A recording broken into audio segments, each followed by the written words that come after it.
Radio Chilango. ¿Cómo estás, Viri? Bienvenida. Hola, ¿qué tal, Luisa? Muy bien, muchísimas gracias, un gusto estar por aquí. Igualmente, Viri, hemos visto todas tus publicaciones sobre las expectativas de este sexenio entrante, literalmente los acentos. ¿Qué esperamos? Y también, ¿cómo viste la propuesta de política social, de programas del bienestar y sobre todo, pues de gasto público? Porque se adelantó una vez más que no habrá una reforma que combata la desigualdad vía impuestos a las grandes empresas, que era una petición, digamos, de un sector, pero bueno, sí se mantendrán estas transferencias directas. ¿Cómo viste tú ayer?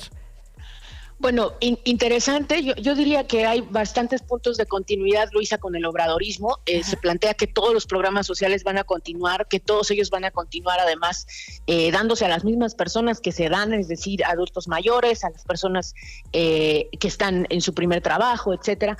Pero ella plantea dos cosas que yo acentuaría muy importantes. La primera es un programa para mujeres en donde se extiende la pensión para mujeres de 60 a 65 años.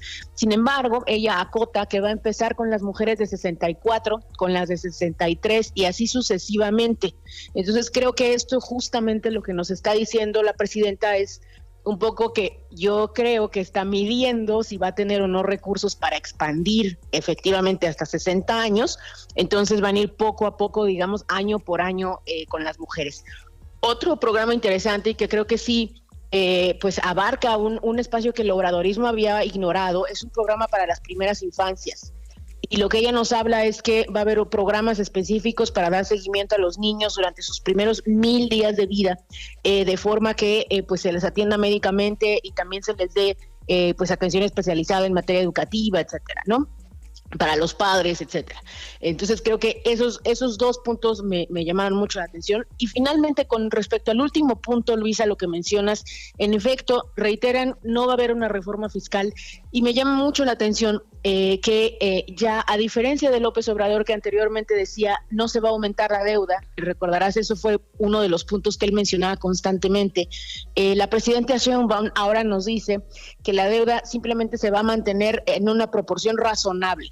Entonces creo que nos está diciendo un poco que sí va a haber un nivel de endeudamiento mayor, pero que no nos preocupemos, que todavía se va a mantener en un rango decente.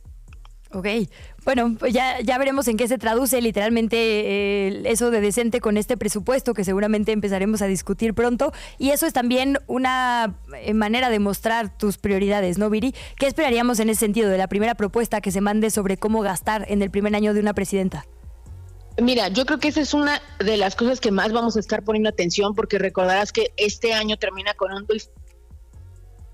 Ay, creo que se nos cortó tantito Viri Ríos.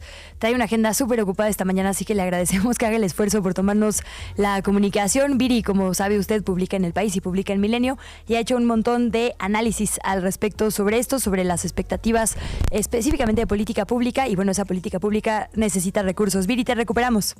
Luisa, te comentaba que es muy importante darle seguimiento al tema del presupuesto con la presidenta, porque este año termina con un déficit de casi 6 puntos porcentuales. Esto es algo que no puede continuar en ese nivel, definitivamente se va a tener que recortar. Los estimados son que se tiene que llevar al menos a la mitad, a 3 puntos porcentuales, sin embargo, pues eso claramente va a afectar la capacidad de la presidenta para implementar sus políticas públicas, sobre todo porque ella nos dijo que quiere construir mucho, quiere hacer muchas vías de tren, quiere hacer transporte público, quiere hacer escuelas, hospitales, etcétera. Entonces, sí creo que hay ahí un tema. Yo en lo personal no sé si se va a poder cumplir la agenda completa sin una reforma fiscal, pero bueno, va a haber que darle el beneficio de la duda y ver si se logra. Bueno, ella ha hablado de eficientar la forma en la que se gasta, digamos, quizá, y bueno, de cambiar ciertas cosas estructurales para que se desatoren otros asuntos de la vida pública que requieren mucha atención. Si hay vida saludable, el sistema de salud quizá no cueste tanto, es decir, es una apuesta que suena a largo plazo, pero por lo menos marca una ruta, ¿no? Preguntarte, bueno, primero por eso, estas rutas que ves justamente de transformación medular, ¿qué tan fáciles o difíciles serán de implementar? Mira, ella plantea dos cosas que creo que van en este sentido. Por un lado, continuar con la política de austeridad republicana, lo que ellos definen como un gobierno que no tenga excesos, un gobierno en donde los salarios pues ahora sí, de hecho, se va a reformar la ley para que nadie gane más que el presidente, incluyendo los órganos autónomos y el Poder Judicial.